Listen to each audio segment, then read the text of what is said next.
ॐ भूर्भुवस्वः तत्सवितुर्वरेण्यं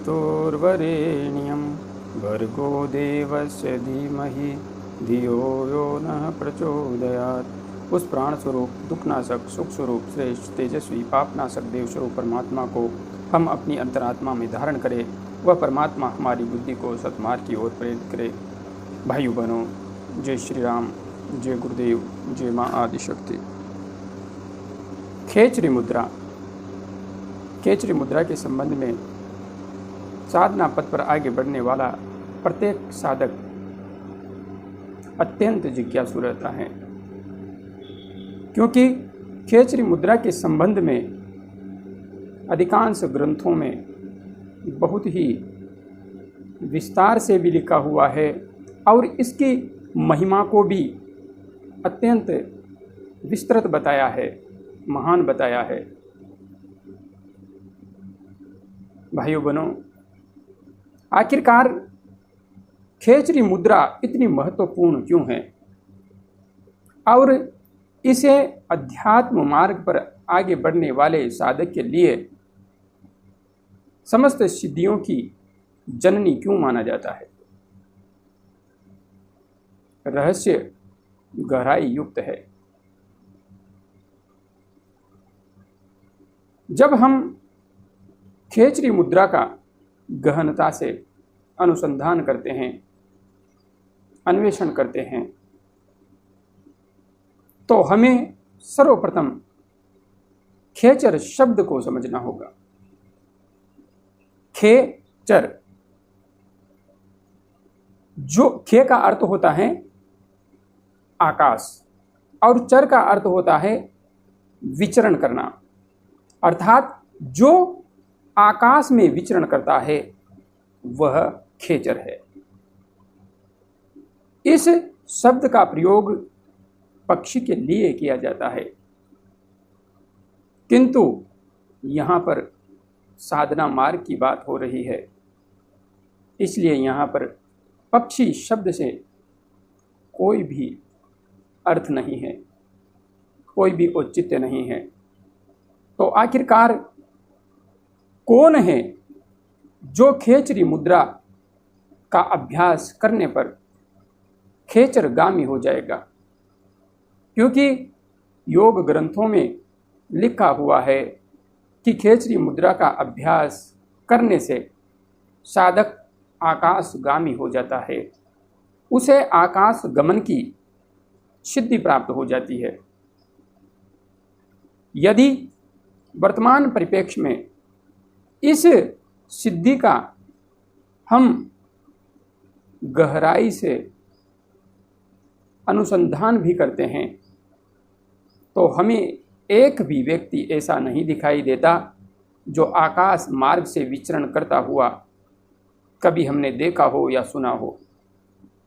निश्चित ही पूर्ण सिद्ध योगियों के पास ऐसी सिद्धियां होती है, किंतु खेचर शब्द के अनुसार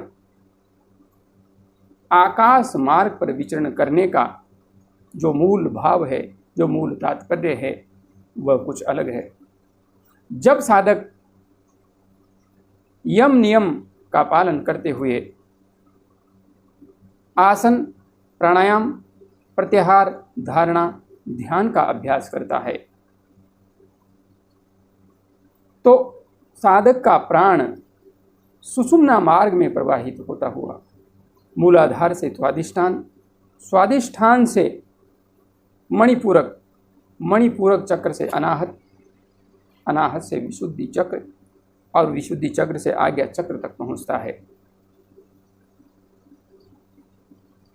हमारे ये जो चक्र हैं, ये पृथ्वी तत्व, जल तत्व, अग्नि तत्व, वायु तत्व और आकाश तत्व के द्योतक हैं। मूलाधार चक्र पृथ्वी तत्व का प्रतिनिधित्व करता है।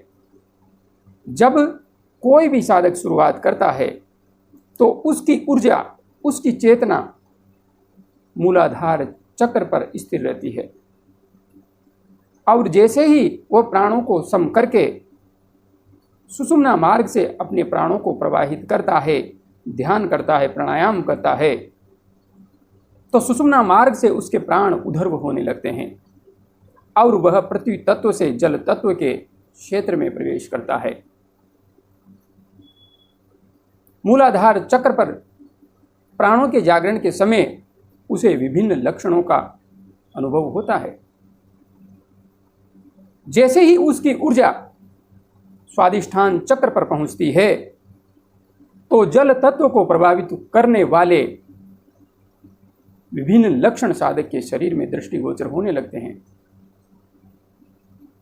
जब साधक साधना को आगे बढ़ाता है तो सुषुम्ना मार्ग से उसका प्राण मणिपूरक चक्र में पहुंचता है और मणिपूरक चक्र में विभिन्न लक्षण और क्रिया प्रतिक्रियाओं का उसे अनुभव होता है। साधक को स्पष्ट पता लगता है कि मेरा प्राण कौन से चक्र तक पहुंच चुका है। इसी प्रकार जब साधक की साधना आगे बढ़ती है तो उसका प्राण अनाहत चक्र पर पहुंचता है और अनाहत चक्र पर ऊर्जा के पहुंचने से, प्राण के पहुंचने से जो स्वाभाविक लक्षण आते हैं उनका अनुभव उसे होता है। यह अनाहत चक्र वायु तत्व का स्थान है। वायु तत्व के बाद साधक जब साधना को आगे बढ़ाता है तो उसका प्राण विशुद्धि चक्र पर पहुंचता है और विशुद्धि चक्र आकाश तत्व का द्योतक है, शब्द का द्योतक है। जब प्राण विशुद्धि चक्र पर पहुंच जाता है और विशुद्धि चक्र को पार करके प्राण आज्ञा चक्र स्थान पर पहुंच जाता है तो साधक का प्राण निरंतर आकाश मार्ग में गमन करने लगता है। सामान्यतया जिस किसी भी व्यक्ति ने साधना नहीं की है उसका प्राण अन्य चक्रों पर ही अटका रहेगा, या जिसने जैसी साधना की, उन्नति प्राप्त की है, उन चक्रों तक उसकी ऊर्जा प्रभावित करती रहेगी। किंतु जिस उत्कृष्ट साधक ने निरंतर साधना मार्ग पर चलते हुए अपने प्राण को सुषुम्ना मार्ग से आज्ञा चक्र तक प्रवाहित कर दिया है, उसका प्राण आकाश मार्ग में गमन करने लगेगा। आज्ञा चक्र मन का केंद्र है। जब साधक का प्राण आज्ञा चक्र पर पहुंच जाता है अर्थात आकाशगामी हो जाता है तो प्राण के यहां पर पहुंचने का प्रथम लक्षण होता है नाद की उत्पत्ति। साधक को नाद की ध्वनि सुनाई देने लगती है और जब आज्ञा चक्र स्थान पर साधक निरंतर ध्यान करता है तो आज्ञा चक्र के जागरण के संपूर्ण लक्षण उसके अंदर आने लगते हैं। वह उन लक्षणों का स्वयं आत्मबोध प्राप्त करता है। धीरे धीरे जब आज्ञा चक्र जागृत हो जाता है, पूर्णतया प्रकाशित हो जाता है, तो आज्ञा चक्र के प्रकाशित होने के पश्चात स्वतः ही साधक का ध्यान आज्ञा चक्र स्थान से कुछ ऊपर उठने लगता है और वह ध्यान ललाट के मध्य बिंदु पर आकर ठहरता है। इसे गुरु चक्र कहते हैं। ललना चक्र भी इसी का नाम है। भाइयों बहनों, जब ध्यान इस केंद्र बिंदु पर पूर्ण गहराई से टिक जाता है, उस स्थिति में उस साधक को सहस्रार चक्र अर्थात जो हमारी शिका है उसके नीचे लगभग 1 इंच नीचे का जो भाग है वहां से श्वेत शीतल प्रकाश के साथ हार्मोन स्राव का स्पष्ट एहसास होने लगता है। और जब वह हार्मोन स्राव होता है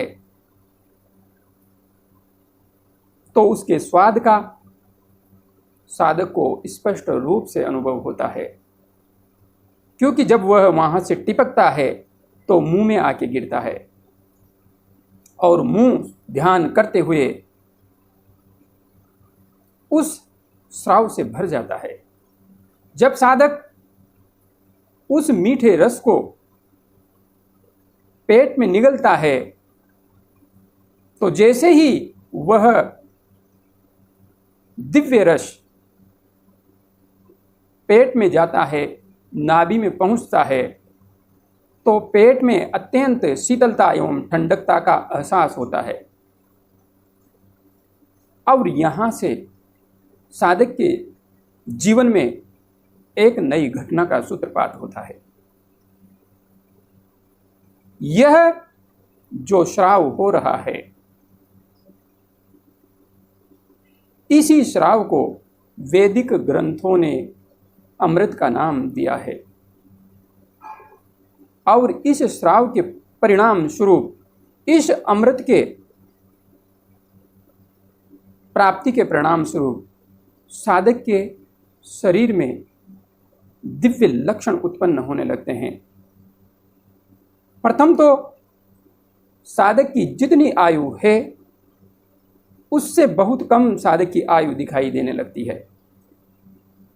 साधक को अपने शरीर में आयु बढ़ने के साथ जो लक्षण आते हैं, जो कमजोरी आती है, जो थकावट आती है, जो ऊर्जा की कमी आती है, उसका एहसास होना बंद हो जाता है। साधक अपने आप को युवा के समान ही ऊर्जावान महसूस करता है। उसके एनर्जी लेवल में बिल्कुल भी कमी का एहसास उसे नहीं होता। और जैसे जैसे साधक की साधना गहन से गहन होती जाती है, वैसे वैसे यह श्राव भी बढ़ता जाता है। असीम आनंद की अनुभूति, दिव्य आनंद की अनुभूति, रोम रोम प्रफुल्लित, आनंदित, यह अनुभूति साधक को होती है। और जब साधक की साधना और आगे बढ़ती है और वह अपने ध्यान को इस केंद्र से उठाकर सहस्रार चक्र अर्थात ललाट के सबसे ऊपरी भाग पर ले जाता है, इसके पश्चात उसका संपूर्ण मस्तिष्क श्वेत शीतल आनंददायी प्रकाश से पूर्णतया प्रकाशित हो जाता है, भर जाता है। और जब साधक इस स्थिति में ध्यान करता है तो वह अद्भुत आनंद के साथ संपूर्ण मस्तिष्क से अमृत के श्राव का स्पष्ट एहसास करता है। वैसे तो साधक भाइयों बहनों, खेचरी मुद्रा के द्वारा जो खेचर अवस्था प्राप्त होती है वह प्राण को ही प्राप्त होती है, इंसान को प्राप्त नहीं होती। क्योंकि साधना के द्वारा हम हमारे शरीर को साध कर प्राण को साधते हैं और प्राण को साधने पर मन सधता है। ये जो तीन मूल भाग हमारे शरीर के हैं अर्थात भौतिक शरीर, प्राण और मन, इन तीनों में से आप यदि एक को भी साध लेते हैं तो बाकी अन्य अपने आप सध जाएंगे। यदि आपने शरीर को सही तरीके से साध लिया और आप साधना का सही तरीके से अभ्यास कर रहे हैं तो निश्चित मान के चलिए आपका प्राण भी सद जाएगा। और यदि आपने प्राण को साध लिया तो कोई कारण नहीं है कि आपका मन आपके नियंत्रण में नहीं हो जाएगा।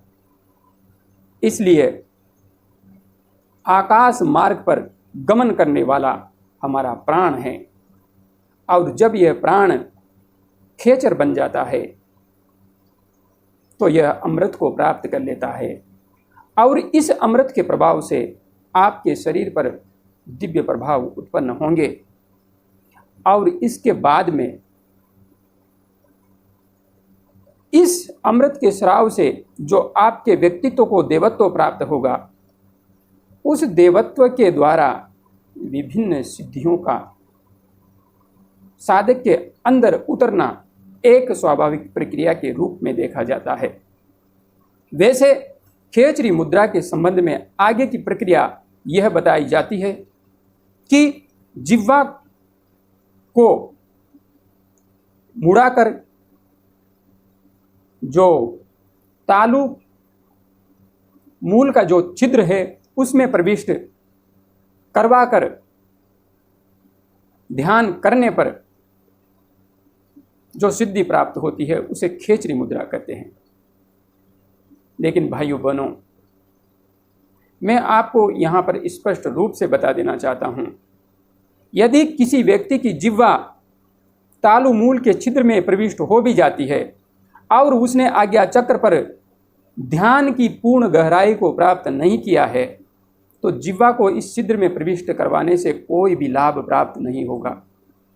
और यदि आपकी जिह्वा तालु छिद्र के अंदर प्रविष्ट नहीं भी होती है और आपने आज्ञा चक्र स्थान पर पूर्ण स्थिरता को प्राप्त कर लिया है, आपको श्वेत शीतल प्रकाश का पूर्ण आत्मबोध होने लगा है, साक्षात्कार होने लगा है, तो खेचरी मुद्रा के द्वारा जो दिव्य लाभ प्राप्त होते हैं वे आपको बिना जिह्वा को तालु छिद्र में प्रवेश किए बिना भी होंगे। किंतु हाँ, योग ग्रंथों में ऐसा लिखा हुआ है कि जब जिह्वा को तालु छिद्र में प्रविष्ट करवा दिया जाता है तो जो अमृत सहस्रार चक्र से टपकता है वह मुंह में नहीं आता, वहीं रुक जाता है, और इससे मस्तिष्क का अद्भुत पोषण होता है।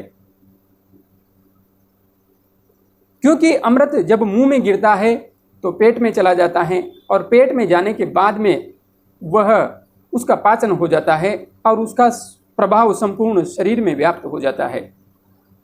उसका अपना लाभदायक परिणाम है जिसको आप स्पष्ट रूप से अनुभव भी करेंगे। किंतु जब इस अमृत को सहस्रार चक्र में ही रोक दिया जाता है तो मस्तिष्क को यह विशेष शक्तियां देता है, विचारों को अत्यंत प्रबल एवं शक्तिशाली बना देता है, और ऐसा साधक विशेष सिद्धियों को प्राप्त कर पाने में समर्थ हो जाता है। किंतु भाइयों बहनों, मेरी जिह्वा इस योग्य नहीं है कि मैं तालु छिद्र में जिह्वा को प्रविष्ट करवा सकूं, और अब तक मुझे ऐसा कोई व्यक्ति नहीं मिला जो बिना किसी खतरे के यहाँ तक पहुँचा सके। इसलिए मैंने कभी भी ऐसा करने का प्रयास नहीं किया। बाकी और जो कुछ मैंने कहा है वह सब कुछ अनुभव आपको होंगे, और आप इस मार्ग से चलते हुए ध्यान की अनंत गहराई को भी प्राप्त कर लेंगे, और निश्चित रूप से आप समाधिस्थ होने की क्षमता भी प्राप्त कर लेंगे।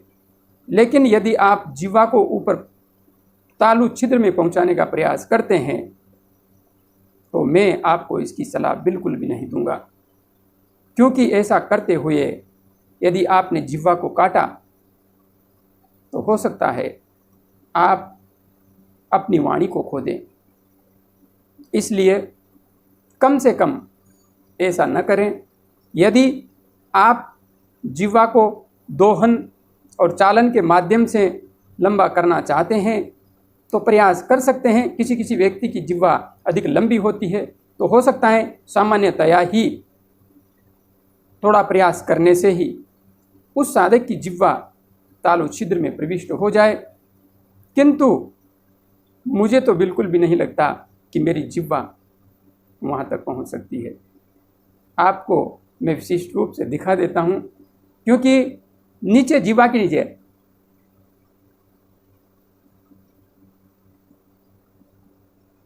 ये जो भाग हैं, इसके नीचे जो नसें हैं, तो इन नसों का किसी के कम होती है ये नसें, तो हो सकता है थोड़ा काटने से ही काम चल जाता हो, लेकिन जिनके ये नसें ज़्यादा हैं, यदि वे ऐसा करेंगे तो निश्चित रूप से उन्हें हानिकारक प्रभाव भुगतना ही होगा।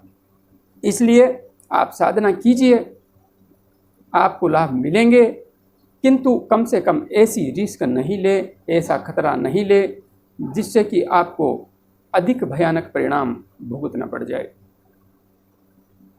यही खेचरी मुद्रा का वास्तविक ज्ञान है। इसके आगे जो विशिष्ट बातें बताई जाती है, व्यक्तिगत जीवन में मैंने उनका कोई अनुभव प्राप्त नहीं किया है, इसलिए अधिक बोलने में असमर्थ हूँ। जय गुरुदेव, जय माँ आदिशक्ति।